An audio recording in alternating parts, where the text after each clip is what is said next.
And welcome to episode 147 of Habs Unfiltered. I'm your host, Blaine Putney.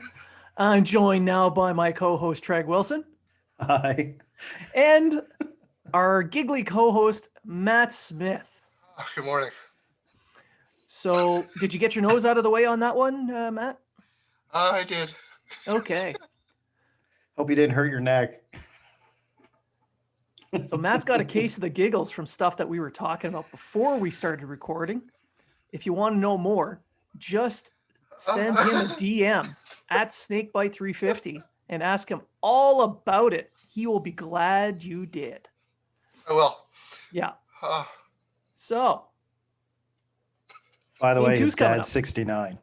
oh, Jesus. 69 Yes. years old. His dad is 69 years old.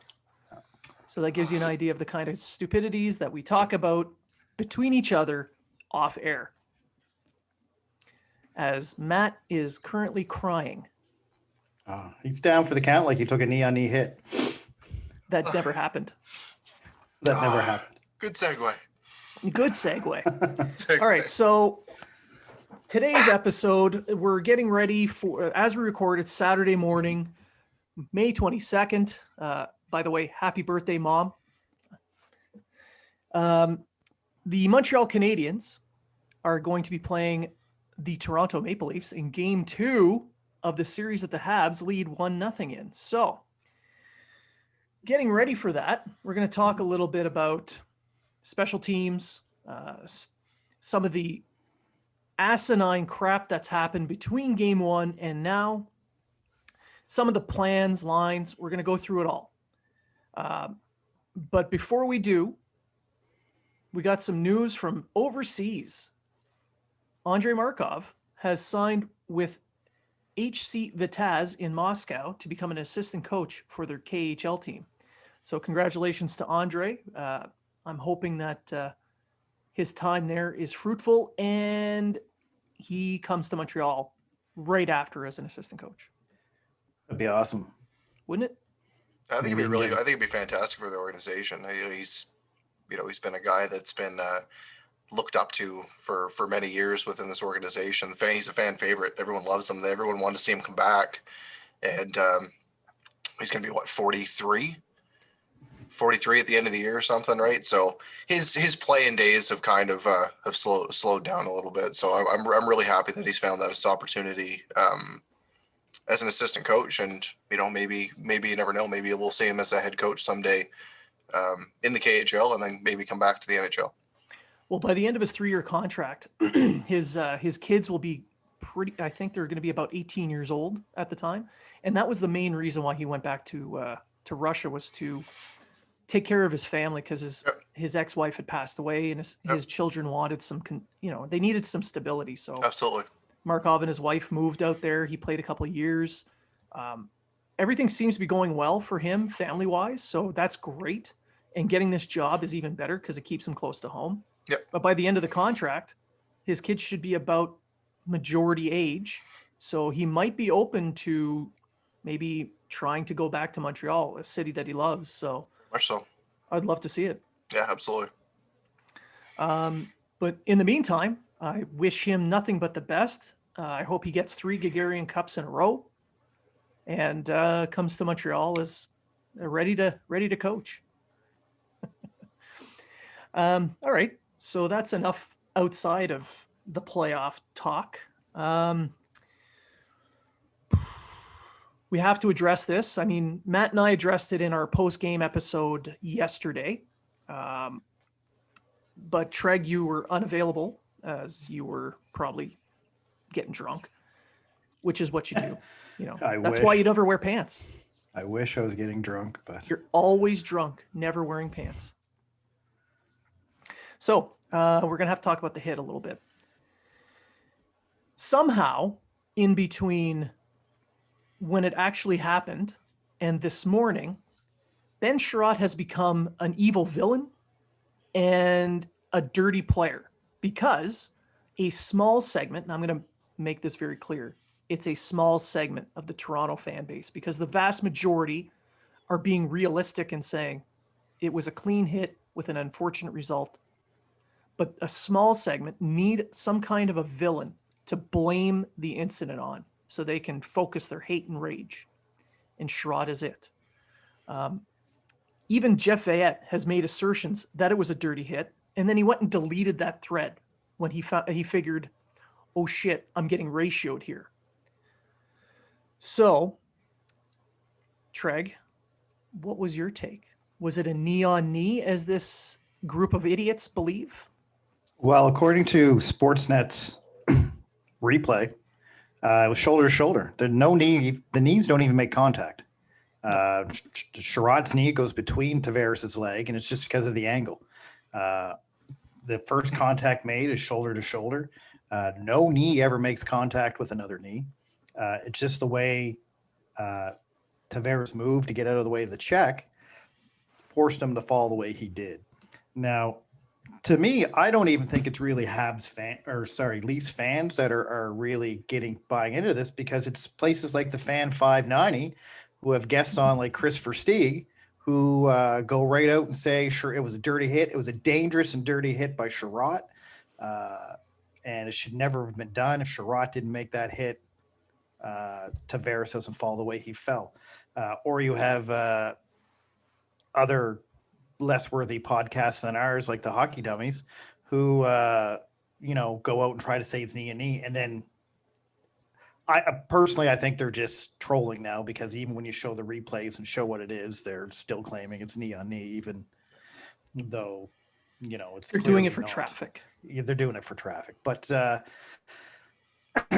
and of course you have some of the dummy Leaf fans who are like, oh, take out Price, take out this person, and you just ignore them because they're not real fans, and most real Leaf fans would know this. And we're friends with a lot of Leaf people on the other side. Fulton Reed on Twitter, Fulton Reed, Offside Hockey, Coach Bombay, the list goes on. Like, yeah, Dark Guy's a friend of mine. Dark Guy. So Jay's a friend, and he even admits that this was a clean hit with an unfortunate incident. Yeah, exactly. And this is the problem with the media, is they're looking for someone to blame. You can't blame Perry, because it was quite obvious, especially with his comments after the game, and the fact that he's actually really good friends with John Tavares. They're looking for that next headline. Yeah, that's all it is. That's right? all it is. Exactly what they're doing. Clickbait bullshit. Yeah, and so Sherratt was quiet, and no one looked at Sherratt. So, we can't blame Perry. Let's blame Sherratt for the hit. Yeah, and they're making up a narrative that's not there. Yeah, and Sherratt was credited with one hit for that game, so that was the one. Yeah. And I mean, before the series began, Sherratt, according to the Toronto media and the fan base, it was slow, unable to do anything, a garbage hockey player, could never catch anyone on the ice, so they're not afraid of him. Now he is this evil genius who somehow figured a way to catch up to the ultra speedy players and find a way to injure them stealthily. Like, come on, guys. It was a hit. It was a clean hit. It just ended badly. Yeah. Perry and Sherratt sat on the bench and said, hey, I got a plan. I'm going to awkwardly hit Tavares. When he hits, I want you to knee him in the face. That's what they do with those iPads. They use that TSN, that Bell, they use that Bell 5G angle thing on the bench, even though TSN wasn't holding the game. That's what they did. They were like, if we hit him this way, if you spin it on your phone, he'll fall this way. But it doesn't work the way it does for them, for the rest of us, because they have the 5G vaccine. So that it tees up together the 5G and the 5G to make 10G. Yeah, so they saw all the angles, so they know this hit was coming. Oh yeah. Totally. Yeah. So that's, it's pretty clear it was clean. People are out there trying to be fucking idiots and make this more than it is so that they can create some kind of animosity like it's needed in a Leaf Habs series. Come on, people. This is the classic rivalry, and it's on.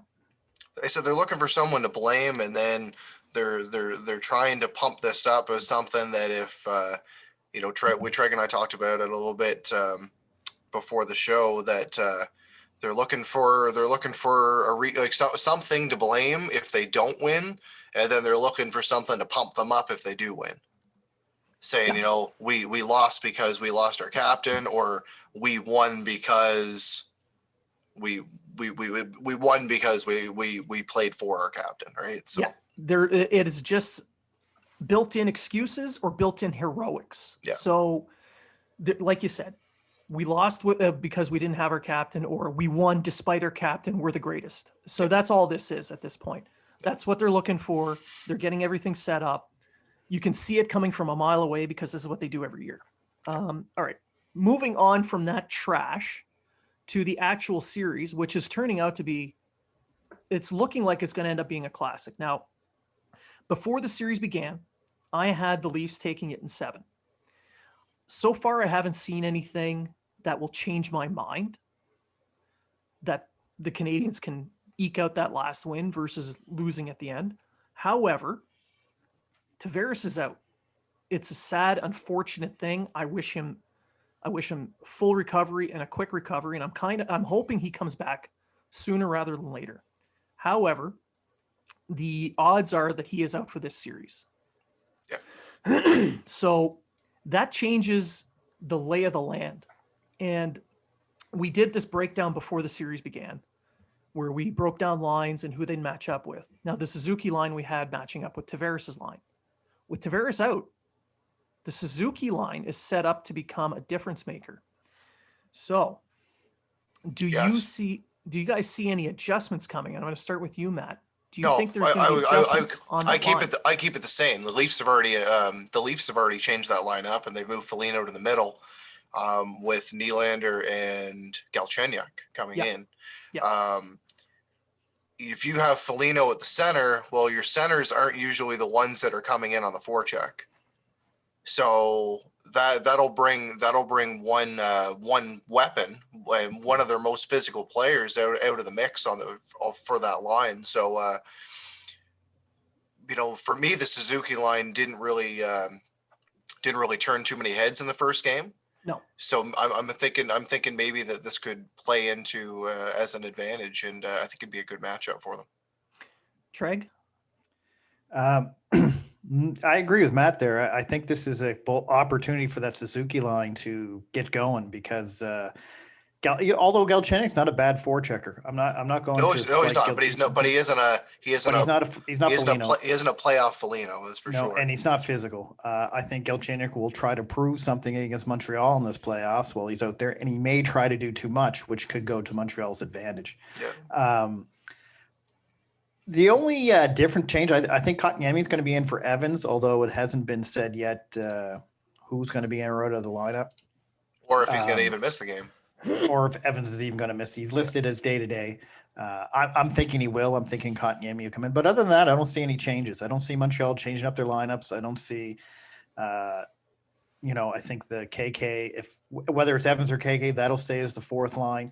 That line, too, didn't have the energy it had in the past games. Well, I don't know. Byron's goal. That Evans, when he was in the first 2 periods, that line went up against Matthews quite a few times, and they had the speed. They looked okay. So I'm not saying they look bad. I'm just saying they didn't have the last couple games that they played. They didn't seem like they had the same energy. But again, they were playing defensive type. Yeah. The last couple games that they played, though, they were resting some of their regulars. Correct. They didn't, and they didn't have some of these regulars in. Yeah.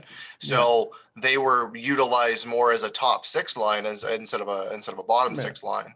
But I don't think they were too. I didn't think they were too bad. But when they lost Evans partway through the game, said he only played just under 8 minutes for the game. So he took that slap shot to the side of the knee, and I think that's what's hampering him. It could be, maybe a bone bruise. It could keep him out of the lineup. We're not sure yet. It sucks. It sucks because they're going to lose a penalty killer. But if they can bring Kotkaniemi in, that's going to give a weapon to the power play, and it'll bring some physicality as well to that line. A little bit more physicality to that line. Yeah, we'll get into that part of it here in a little bit. But to stay on the adjustments on the Suzuki line, so he's with Toffoli and Armia right now. Now, Ducharme went full veteran. We had this big discussion. I still would have gone with more youth in this lineup. And it's great that they won, but it was such a close game that, the changes will be coming in this game too. The announcements will be coming in a few hours, but there will be a lineup change. I can guarantee you that. But with the adjustment on Suzuki's line, with Foligno moved to center, a position he has not played regularly in about 4 years. He's a capable center, but he's been on the wing for at least 4 years in Columbus and now Toronto. This is where Suzuki can possibly find that little bit of an edge. Tavares is he's a star center. He is excellent on both ends of the puck, over 200 feet. Now, Foligno is good defensively on the wing, but at center, he's a little bit underutilized, so he's going to be rusty. And that's where Suzuki will have to take advantage. And Treg, you mentioned Galchenyuk being on that line now, and you're right. Him being on that left side, Toffoli can probably take advantage of that. He's having a much better year. He's more experienced. He knows his role better than Galchenyuk has ever really had. I'm not saying Galchenyuk's bad. I'm just saying that head to head, Toffoli's the better player right now. Armia on the right wing, that's where, I don't know. That's where I would make a change. I would bring in Caulfield. But personally, I wouldn't even do that. I would swap especially since Tavares is out and you've got that that kind of that question mark at center right now. I would swap out Armia and Anderson and have Anderson, Toffoli, and Suzuki on a line. Because then you bring that physicality to that matchup, and you're going to be, instead of wearing down more or less your bottom six, you're going to be wearing down players in the top six and those top tier defensemen. I wouldn't change that line. I would keep Anderson's where he's at, because if you notice what Ducharme's trying to do, he's really trying to push that breakout pass. Yeah. So he knows Perry and Stahl can pass the puck.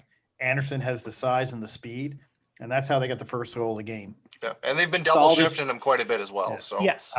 I would keep Armia. I didn't think Armia had a bad game. I thought he didn't play bad, but you're looking to take an advantage offensively, and that's basically where you would make your change.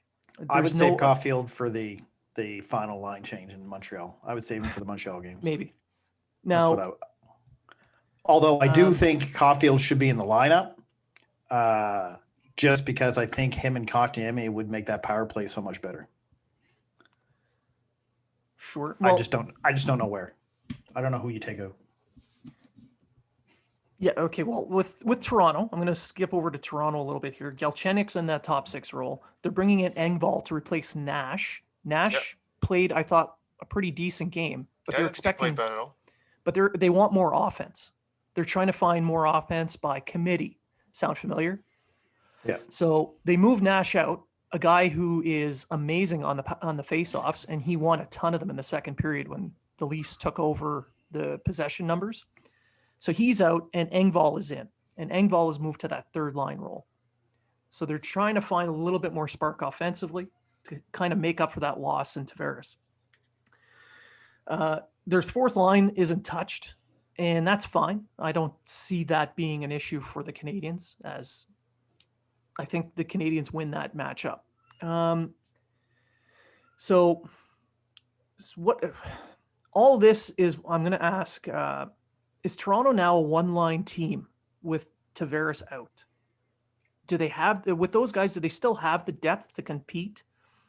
And who's going to step up? Who do you think can step up? Because we're talking about a team that the Canadiens are going to be playing against this entire series, and they need that. I think they kind of are a one-line team now, because I think Nylander relied a lot on Tavares. I think the person's going to step up. Believe it or not, I think it's going to be Galchenyuk. I think Galchenyuk, like I say, he got something to prove against the Canadiens. He wants to show what he can do, but this could be also something that actually hurts the Leafs, because he might go out there and try to do way too much and just overplay his hand. If anyone's going to step up I mean, they're basically a 4-player team right now with Marner, Matthews, Nylander, and Hyman. I think Hyman's a good player. I like Hyman on that first line. But after that, you're kind of wishy-washy. Kerfoot, I think, is now the third line center. Foligno's going to play center. Their center depth is done, basically.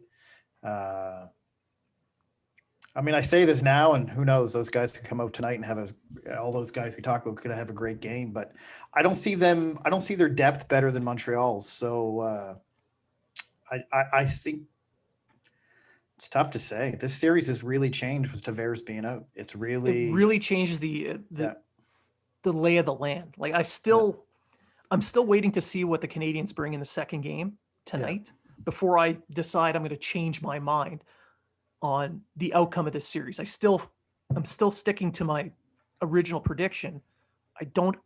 Until I see game 2 where the Montreal Canadiens actually come out and improve on their play from game 1, I won't change my prediction, because I had them winning 3 games already. So that's just one. Yeah. So I'm looking at Toronto, and without Tavares in that lineup, the door is open for the Canadians to really take advantage. It really is. The Danault line seemed to do okay against Matthews and Marner. High danger chances, the Canadians won that battle. Mm-hmm. They had more high danger chances. The Matthews-Marner line had 3 high danger chances the entire game. If you can keep them to that or less, then that matchup is doing its job, because you can't shut them down completely. Yeah. But that entire game was all Matthews. If you look at the stats, Matthews was pretty much the entire, even though Nylander scored, Matthews was pretty much the entire Toronto offense. Yeah, he had 8 of their 36 shots. Yeah. And that Nylander goal was kind of fluky. It went off a leg and then just landed right on his stick. And if you notice what the Leafs are doing, they got a scouting report on Price where they seem to believe that starting a play down below the goal line so they can jam it in on the far side or pass it up to a person in the slot to force Price to kick off from the post up to the middle. They feel that is the key to scoring goals on him, that he can't set himself quick enough. So that's what they've been going at, and that's where Nylander was when he scored his goal. You watch all their power plays, and they're setting it up so that they have they have players, sometimes 3, below the goal line, so they can set up those plays. So the Canadiens' defense need to shut that down. And even though Toronto's power play didn't score, they didn't look terrible either. No, they look good. They continued to show pressure, and Price stood up to it. I mean, let's be honest. Price during the regular season last couple of years hasn't been very good. About a .905 save percentage, but the last 2 years in the playoffs, like game 1 plus all the bubble games last year, he's at about a .940. So Price in the playoffs he steps up. So that's what they need the rest of the way. Price needs to be Price. No ifs, ands, or buts. And when you look down at the other end, you look at Campbell. This is going to be his second playoff game. He looked good in that first one. He had about a .930 save percentage. He made some really nice saves, especially on Anderson early. But is he the Leafs version of the Hamburglar? Like, is the bubble going to burst with this guy? I'm serious. I think he's the next James Reimer. I'm telling you right now. Like, I know Leafs fans are excited about Campbell, and they're actually talking about going into the next season with Campbell and Riddick or Hutchinson as their backup. Yeah. And I think he's a 1B to backup goalie. I'm sorry, but I don't think he's a starting goaltender. I think he's like what Jake Allen would be. Jake Allen's not a starter. He has the potential there to be a starter. He's kind of like that, almost there as a starter, but once you start throwing the games in on him, as the season wears on, he doesn't mental fatigue.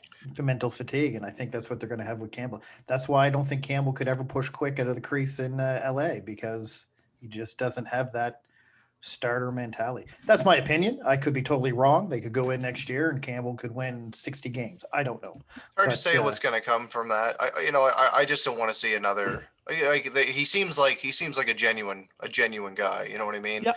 And you've seen some of his interviews and everything like that. I just don't want to see him um, do what every other goalie's done over the years in Toronto and just be like, "Oh, the blame's 100% on me. This is why we lost, etc." And I don't Already want to done see, that. I don't want to see him, I don't want to see him pushed out of town based on, this series or whatever comes of this series or even this playoff run for the Leafs. Look at Freddie Anderson. Freddie Anderson's not a bad goalie. No, he's not. He's probably He's the best goalie Toronto's had in years, and they all hate him. Yeah. This year, yeah, he struggled. He struggled during the season. And now he's back, and he was practicing yesterday. So they were like, goalie controversy until they found out that it was just a maintenance day for Campbell. But Yeah. But Now, what happens in game 2? Let's say somehow, miraculously, because it is the Leafs, miraculously the Canadians win, and Campbell let in one goal that they kind of think maybe was bad, but he played well the rest of the game. Like, let's be honest, Campbell's still pretty good, Yeah. and he looked amazing in that game, in game 1. But if he has just one thing that kind of looks like an error that leads to a goal, how long before that fan base turns on him? 10 seconds, 20? If they go down 2-0 and say they lose 3-1, say Montreal wins 3-1 tonight, and that second goal, you're kind of like, ugh, should have had that one. I say people start calling for Anderson almost right away. Oh, within seconds of that goal being scored. Yeah. And I think that would be basically the death bell for the series for the Leafs if that were to happen. If they go down 2-0, I think it's over for Toronto. I don't know about over, but if the goalie controversy thing rears its head at the same time, then maybe I can say maybe, because all the pressure's on Toronto. Toronto, yeah, as everyone on Sportsnet and everywhere says, except for Eric Angles, who said they'd lose in 7, they had them 6 or less, 6 or 5. No one said 4, but everyone said 6 or 5.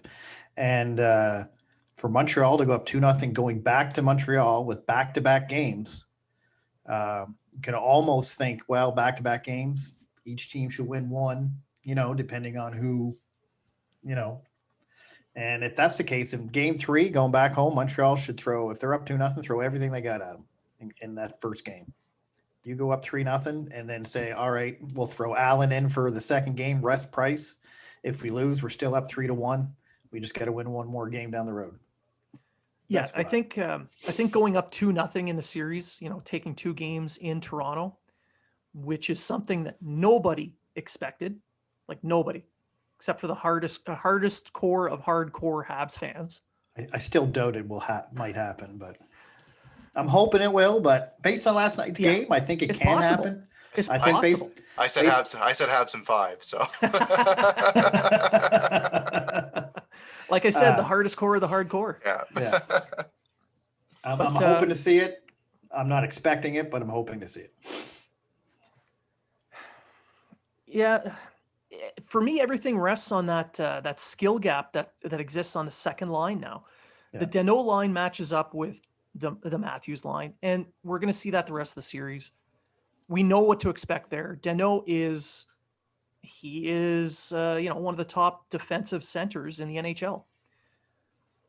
He's like a top 10 Selke vote getter kind of center. So that's what you get. And you got Gallagher there with him. You got Tatar there with him. A very stable, secure, defensively responsible line that can actually build possession numbers. So that's a good matchup. But that second line with Suzuki, I keep coming back to it. That skill gap that existed before is gone. So this is where Suzuki steps in and can make the difference in this series. And if his play in this game creates that 2-0 series lead, then I can see the wheels starting to fall off in Toronto because, like you mentioned, Treg, you mentioned it, the press, the fans, the pressure from them, it's going to become unbearable because Toronto walked into this as the biggest favorites in any series of the playoffs. They were supposed to walk away with it. You look at Craig Button on TSN.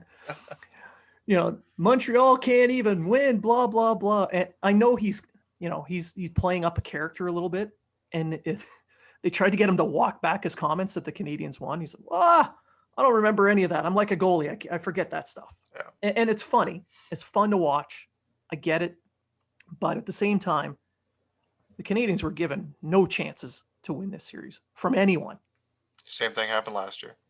Look what happened. So Exactly. So clearly the guys have seen that as a clarion call, I guess. Yep. But the game is still played on the ice. The guys still have to perform. And this skill gap is where they have to take advantage of that. It sucks that Tavares is hurt. You don't want to see a guy go down. You don't want to see a guy get hurt, but it's the playoffs. It's a war of attrition. You look at the Edmonton series. Nobody's hurt. They're just banged up. And again, without McDavid scoring 5 goals a game, they're losing. Hasn't scored any. Hasn't scored any, yeah. So good.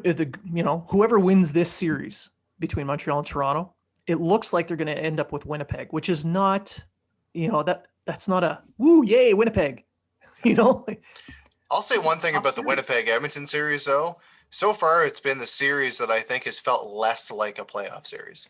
Yeah, Brian Wild mentioned it last night too. Of any series that I've seen so far. Like, I've watched some of the Minnesota series, I've watched some of the Florida series, I've watched some of the Colorado series. Obviously, I'm watching this series, and it just seems that intensity's not there. Yeah, the intensity it's not there as much as the other ones. That's for sure. Which I know is upsetting Brian Mudryk, friend of the show. Well, like I think it's upsetting a hell of a lot of people, especially fans of both of those fan bases that are used to seeing, especially Winnipeg, seeing a team that's like a smash and bang in your face type hockey Winnipeg team. doesn't have really any smash and bangers anymore. Like Well, they're Bufflin's top gone. 6. They finished Yeah. their checks. But I mean, if you're a Winnipeg fan, do you really give a crap if it's not intense enough? You're up to nothing right now. Yeah, you're happy. they're doing what they have to win right now. Yeah. Yep. And maybe that's what they need to do. Maybe they need to take the intensity out of the game to slow Draisaitl and McDavid down. And so So far, it's working. Yeah. And that's what you think Toronto's going to try and do. You would think to take that intensity out, because the Canadiens' game plan is clearly to hit anything that moves. Yeah. You They had- finish every single check. 50 some odd checks, didn't they? 50 to 57, I think. 57 to like 20 something. 20 something. Yeah, I think 57 to 27 or something like And that. Now, Even mind you, that's I heard that the count was wrong, that it Oh, was fixated, but all you had to do is watch the game. yeah. Yeah, Yeah, but there's it- even it- that part of the game where the Canadiens are clearly out hitting the Leafs. Yeah, That is even pissing off Leaf fans. maybe who are that complaining. Sherratt thing. Maybe they gave 0.5 to Sherratt because it was a knee on knee. But Yeah. we'll So see. yeah, whatever. That's so I'm just saying, and it goes with the season stats. Montreal out hit Led the Toronto. league. They were second or something, weren't they? Second or third? No, I think Montreal was first in the I league. think they for were. hits I per think they game. were. Or Yeah, were they? yeah. All right. Anyway, and Toronto was something like way down the list somewhere. 28th. Yeah. So Toronto's just not a hitting team. And Toronto's not that they're not physical. built that way. No, they're not. They're not built to play that way. The Canadiens this season have been built to play that way, and they're doing it in the playoffs. So I don't know why anyone's upset that Montreal's out hitting them, or that the ratio is what it is. I mean, do you have to dominate every single statistical category for you to feel good about yourself? Like, come on. I The mean, only thing that matters is the win. yeah. And goals win games. Hits normally don't. Well, in this case, the hits were the way the Canadiens were playing, and we're going to get into the game planning and stuff here. The way the Canadiens are playing, they're using their physicality to slow down Toronto, and it kept them to the outside. And it was able to create more hits because they were on the outside. And because they were on the outside, those shots that they were taking, especially with Matthews, a lot of them were less dangerous because they're further away from the net. Like Matthews had a couple that were in the slot. One went off the post during a power play Mhm. that could have easily been a goal, but it doesn't count. It's not a high danger. It's a high danger chance, but it's not a shot. But by keeping him to the outside, you keep those high danger chances down. And by keeping the high danger chances down, Price looks better. And Price is with Price in his zone with a low, with very few high danger chances. This is the formula for the Canadiens to have success. Oh, exactly. Especially if they stick to their game plan, and this is the key to Montreal's consistency, because Montreal hasn't been consistent all No. year, except for maybe the West. The only time they were consistent was in the Western Series right at the first of the season. That was when they it. were getting getting a day off between games. Correct. Consistency is going to be the key, and if Dom Ducharme can keep the consistency, keep the game plan going, keep it if they play the same game they did in game one, I'm happy. Win or lose, I'm happy with their game plan because they stuck to the game plan, and so far the game plan's working. Do they need more offense? Yes. What they need, actually, I don't even think they need more offense. What they need is their power play. Special teams is going to win this series. Toronto's power play didn't score. The PK were good. The PK was good. It kept the shots to the outside. They blocked a lot of shots, but you saw some cracks in it that just didn't get through. But Montreal's power play was terrible. It was terrible against Toronto. I don't think they had it even set up for. I'm trying to think of a power play. They had 5 power plays. They got 2 shots on net. And I'm trying to think of one where they actually set up and had a good chance, and I can't really even think of any. They had a couple of shots, and they were like one could be considered high danger, but it was through a crowd, which is what you want. You want the traffic there, but it missed the net. All I see was them struggling just to get in the zone, struggling to get in the zone. And the reason being is Toronto just played up to them. They forechecked and played up. They didn't sit back and let them come in. Toronto's penalty kill is pretty good. It is. And so right then and there, that's where Montreal could have won that game 5-1 if they had a power play that was on point. That game would have been over early, all because Toronto decided to do the Montreal penalties and throw the puck out of the arena 3 times. But this is where I'm looking at the changes in the Canadiens lineup, and the power play and the penalty kill are key reasons as to my thought process on who should come in. And just bear with me a little bit. It's going to take me a minute to explain. So Evans is day-to-day, may not play. Evans is one of the penalty killers. And the power play has been garbage. So you want to improve the power play without hurting the penalty kill. So you bring in Kotkaniemi to play in Evans's spot. Well, in practice yesterday, Kotkaniemi was practicing on the power play. So that would improve the power play because he's taking Armia's spot. And Armia, he's not a really good power play guy. Let's be honest. So if you bring in Kotkaniemi in replacement of Evans, you're not losing out too much defensively on the line at 5-on-5, and you're improving your power play. And Armia would stay in. I don't see Caulfield coming in at the same time. You'd keep Armia in because now he's one of your top penalty kill guys. With Evans gone, you want to keep that option. And by taking away his power play time, you save his legs so that he's more rested to play on the penalty kill.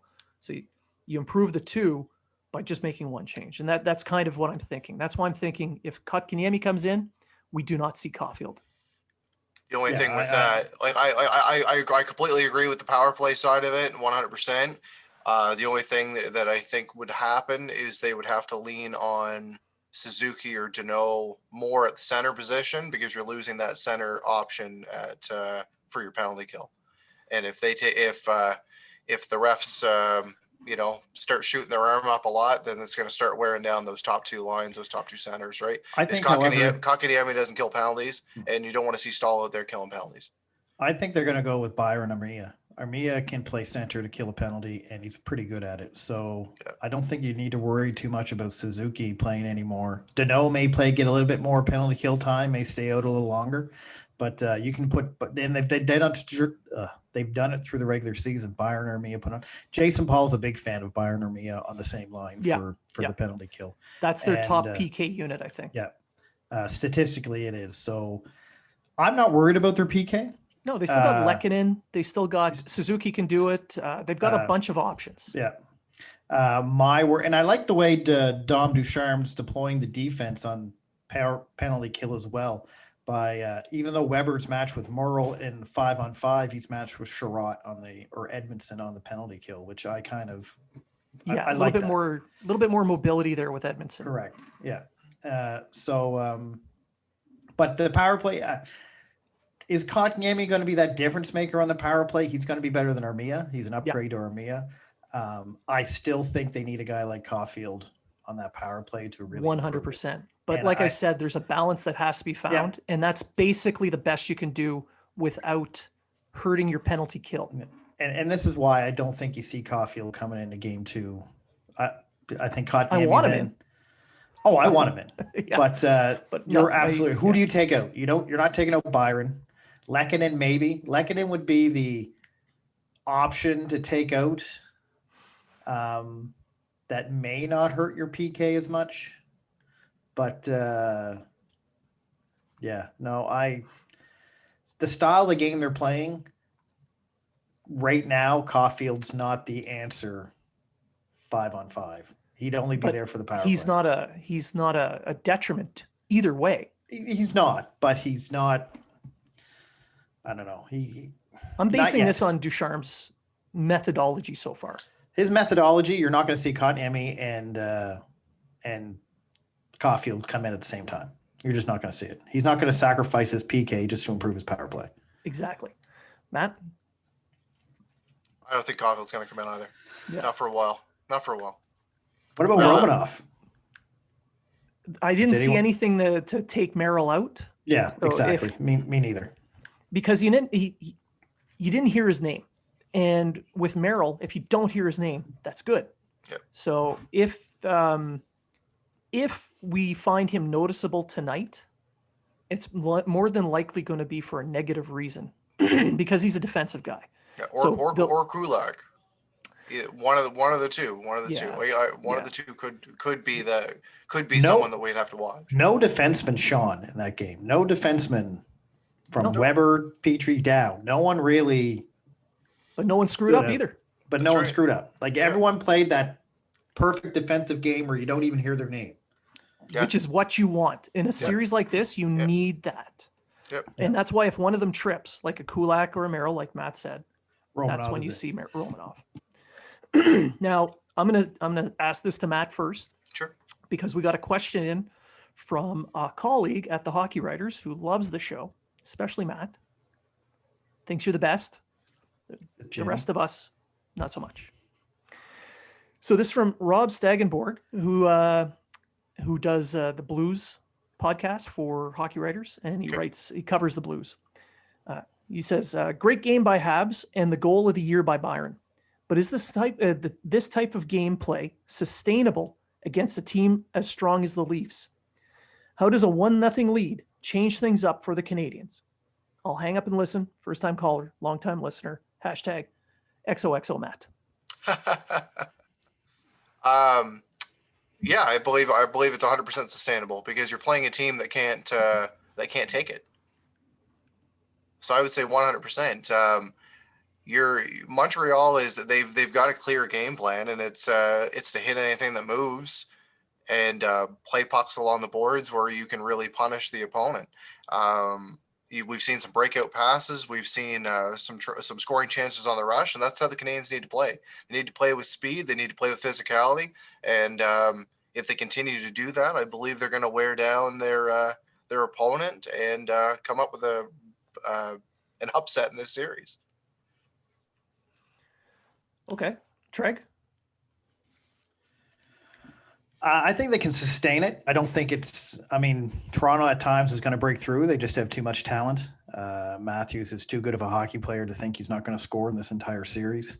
But then again, we thought McDavid would have more goals in the Winnipeg series by now. But so I think if Montreal keeps hitting Toronto, keeps pushing them to the outside, sticks to their game plan, Toronto needs to find an answer. It's Toronto that got to find the answer to Montreal, not Montreal find the answers to Toronto. So that puts more pressure on Toronto to change their game around.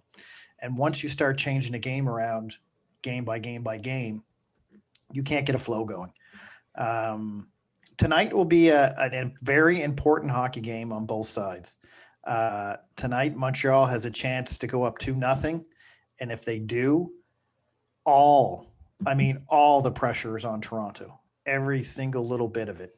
And with Tavares out, unfortunately, and like you mentioned earlier, Blaine, with the way they have to jumble up their lines, and it's all going to be on Toronto's depth. And I mentioned at the first of the season, I don't think Toronto's depth is as good as everyone thinks it is. And that's going to be the difference in this hockey game is Montreal's depth, or well, not really Montreal's depth, because their depth is actually better because it's not their good players are not playing with Caulfield and Kotkaniemi. So their depth is actually pretty good. With Montreal's third and fourth lines are now better than Toronto's. I think their second line is on par to Toronto's second line. So right now it's just basically, can Matthews beat Danault? That's what it's coming down to. And that's going to change. So I think if Montreal keeps their game plan, keeps doing what they're doing, then this is going to be a tough series for Toronto. Yeah, I'm going to have to agree. I think the pressure from the start of the series was all on Toronto anyway. With them being such massive favorites, the pressure was on them to win, especially with the fact that they went all in. And people say Montreal went all in because they signed a few guys. That's not true, especially when you keep all your top prospects, all your picks. You're not all in. He's not yet. This year, Toronto went all in. They traded away all their firsts, and they got rid of their top picks. Their top prospect is a former second round pick. They traded away depth players to bring in, what they felt were going to be difference makers, and they spent their money in areas that they had lacking, like TJ Brody being signed this year. Great signing, by the way. Excellent fit for the Leafs. So the pressure's on them. They need to win the cup this year. If they haven't won a playoff series in so long, the last time they won a playoff series, if anyone was born, they are now legally able to vote. This is how long it's been. And in this rebuild, it's been 5 years building up to this season. With them saying that the North Division's so weak, this is their opening. So if they don't win this series, when they're the massive favorites, the pressure's on. If they don't do this, that's it. There's going to be heads rolling, people gone. Everything's on them. With the Canadians, win or lose, meh. They walk into this series like, we're underdogs. If the Canadians take this to 6 or 7 games, that's a victory for the Canadians. And it looks like, I expected them to bring it to 7. So the moral victory is already there for them. The bigger victory would getting to 6 games would be to have fans in the stands in Montreal. That one little spark, that one glimmer, they took the mighty Leafs deep into the series and got some people to sit at the arena and watch it in person. That's the win. Yeah. They win the series, bigger win. Yeah, and a win tonight guarantees that we see some fans in the stands. Yep. That's another thing. Yeah, it's another thing that they can play hard for tonight. And in the meantime, it's jerseys in the stands. So if you went to Tricolore Sport, you can buy a jersey and have it put in the stands. I bought one. So my Drouin jersey will be sitting in section 103. So I'm looking forward to seeing that. But yeah, the pressure's all on Toronto. And I don't see how the Canadiens' game plan would change. Even if Evans is out and you bring Kotkaniemi in. Kotkaniemi in the bubble last year was one of the most physical players that they had. So he's not as fast as Evans, but he's bigger, more physical. So that matchup on the third line, in this case, I think this is the fourth line, the way they've been deployed. Yeah. So that matchup on the fourth line bodes well. I mean, I don't see it becoming a detriment. The third line with Stahl, where he's going to have to go up against Engvall and Kerfoot, that's going to be a little tougher because Kerfoot's good on the faceoffs. Engvall's 6'5", 215, and he can move. So this is where Stahl's veteran mind has to come into play. That's the one where I'm not 100% sure on with the changes. But again, back to the Suzuki line, that skill gap is gone. That to me is the key. The second line is going to be, you're absolutely right. The second line is going to be the key to this second game. If they can get out and start putting pressure on Toronto and maybe pop a goal or two in, this could be it's really going to tell you how well Toronto was built after their top four. Especially if Kotkaniemi does come in and the power play improves slightly, even if they don't score, just the fact that they can make it in the zone and take a few shots to create some momentum. That's what you're hoping for, because I don't see too many penalties being called in this game. There's going to be a few. And as always, there's going to be one when the Leafs are down a goal. There's going to be some bullshit call. Well, it happened twice in the first game. Exactly. It's always the case. It's never this clear cut, oh yeah, that guy cross-checked him. It's always he kind of hooked, lifted his stick a little bit, so they called it hooking, or some of those are awful. Yeah, like just awful. Terrible calls. I'm still trying to figure out when a stick lift became a hooking penalty. When the Leafs are down a goal. Yeah. Because that was clearly a stick. Tatar lifted his stick, and it's like, oh, penalty. Yeah. Well, thankfully they scored on it, and by they I mean Montreal. That's right. And that would have been a penalty too. They were calling a penalty on whoever. On Sandin. Sandin, yeah. But when your penalty kill is outscoring your power play, you need to make adjustments. That's the part of the game plan that has to be fixed. Because Matt, you nailed it. At 5-on-5, the teams are pretty evenly matched with the possession numbers.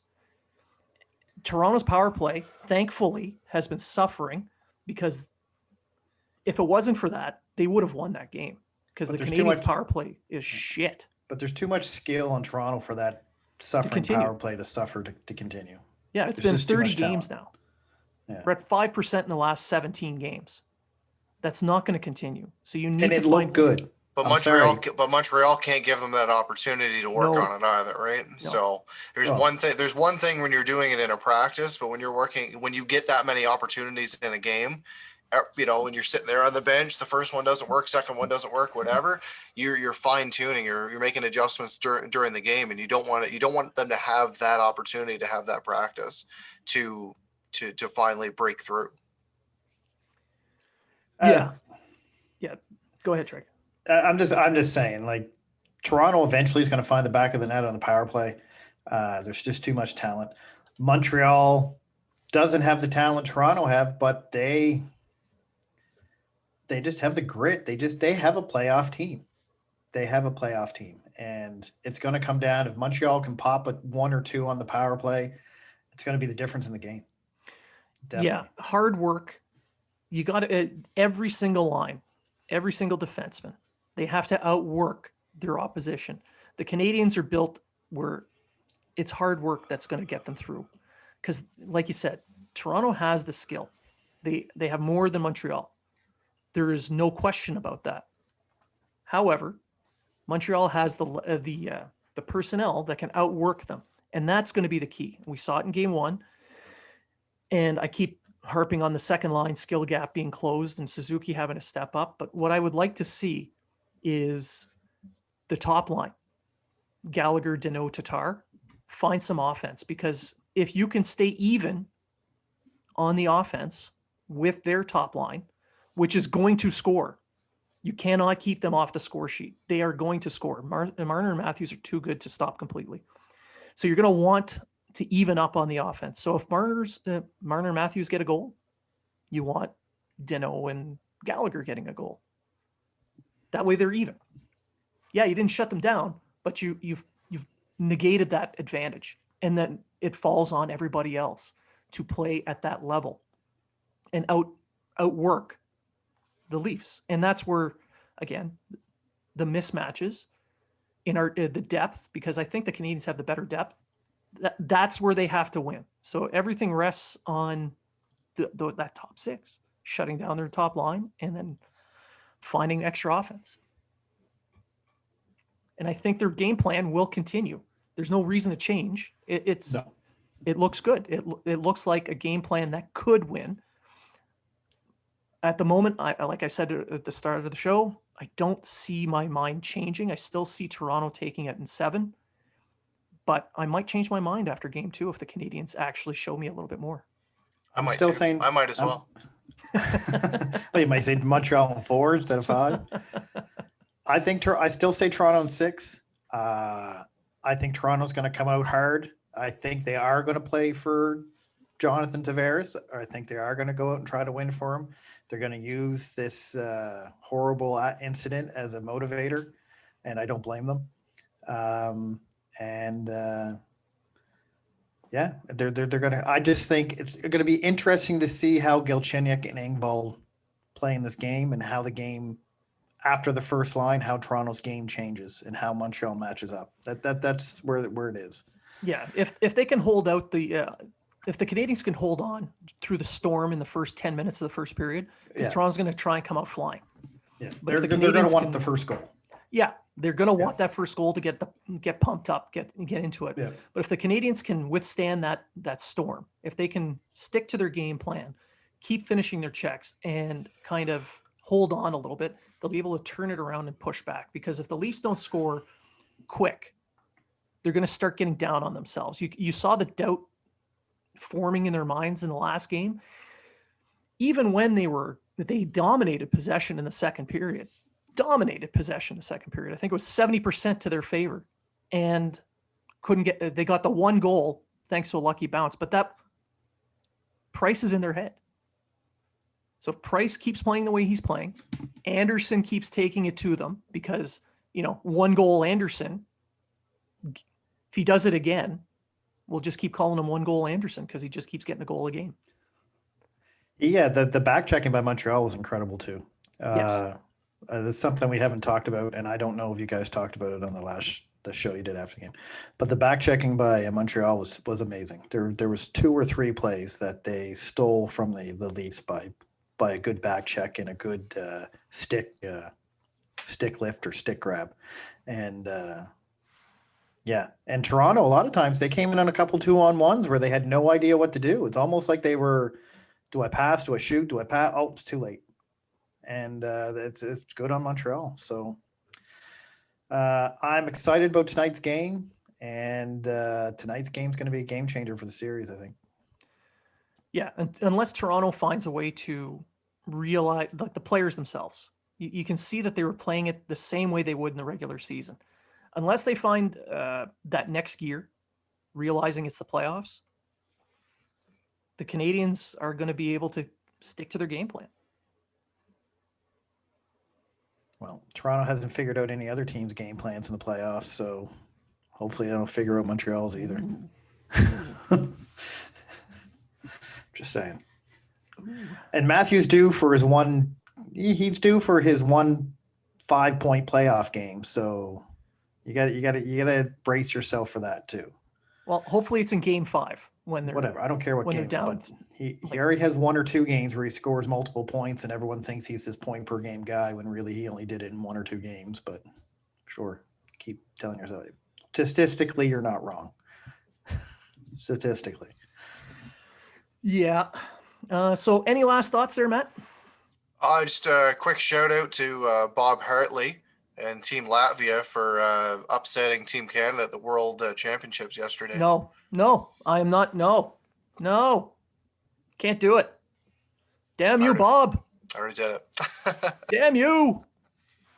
Yeah. How dare you outcoach and win against Canada? Yeah, Latvia was outshot 38-17, if anyone's wondering. Yeah, and they lost, and they won 2-0. And they won 2-0. Yeah. I don't even know who's playing for Team Canada. I didn't watch it. It's not a deep roster. Let's just say that they went with a lot. They went with a lot of young guys. They went with a lot of young guys, and it is what it is. But hope for the best, obviously, for Team Canada. But this definitely wasn't their game. So, shout out to Bob Hartley.